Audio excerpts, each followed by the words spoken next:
এজন্য আল্লাহ পাক রব্বুল আলামিন বলেছেন, লাকাদ কানা লাকুম ফি রাসূলিল্লাহি উসওয়াতুন হাসানাহ লিমান কানা ইয়ারজুল্লাহ ওয়াল ইয়াওমাল আখির ওয়া যাকারাল্লাহ কাসীরা।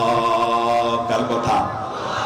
আল্লাহ বলছেন তোমাদের মধ্যে সবচেয়ে শ্রেষ্ঠ আদর্শ যে আদর্শ আমি রেখে দিয়েছি, লাকাদ কানা লাকুম ফি রাসূলিল্লাহি উসওয়াতুন হাসানাহ, তোমাদের জন্য সবচেয়ে সেরা যেই মডেল, যে আদর্শ যিনি হবেন, যাকে তোমরা ফলো করবা, যার আদর্শ নিয়ে সমাজ কায়েম করবা, কুড়েঘর থেকে আন্তর্জাতিক পর্যন্ত যার জীবন আদর্শ রাখতে হবে, তিনি হলেন মুহাম্মাদুর রাসূলুল্লাহ সাল্লাল্লাহু লিমান কানা ইয়ারজুল্লাহ ওয়াল ইয়াওমাল আখির ওয়া যাকারাল্লাহ কাসীরা। তোমরা যারা পরকালকে চাও, লিমান কানা ইয়ারজুল্লাহ ওয়াল ইয়াওমাল আখির, যারা তোমরা আল্লাহকে পেতে চাও, আখিরাতকে পেতে চাও, ওয়া যাকারাল্লাহ কাসীরা, বেশি বেশি আল্লাহর জিকির করতে চাও, মুসলমানদের আদর্শ হবে মুহাম্মাদুর রাসূলুল্লাহ। মুসলমানদের দেশে, মুসলমানদের বইতে ট্রান্সজেন্ডার সমকামিতা হিন্দুয়ানি কোনো গল্প চলতে পারবে না। আমরা শুধু মিষ্টি খাওয়াটাই সুন্নাত মনে করি না, ইসলামের জন্য জিহাদ করতে প্রয়োজন হলে আমরা জিহাদ করতে রাজি আছি, কথা বলেন ঠিক কি না?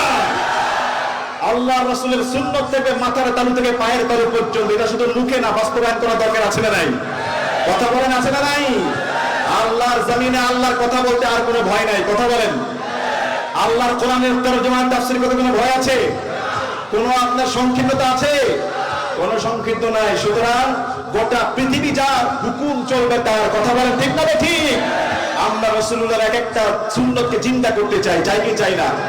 রাসূলুল্লাহর সুন্নত যেখানে থাকবে, কোরআনের বাস্তবায়ন যেখানে থাকবে, সেই সমাজ থেকে শান্তি আর রহমত দ্বারা পরিপূর্ণ করে দিবেন কে?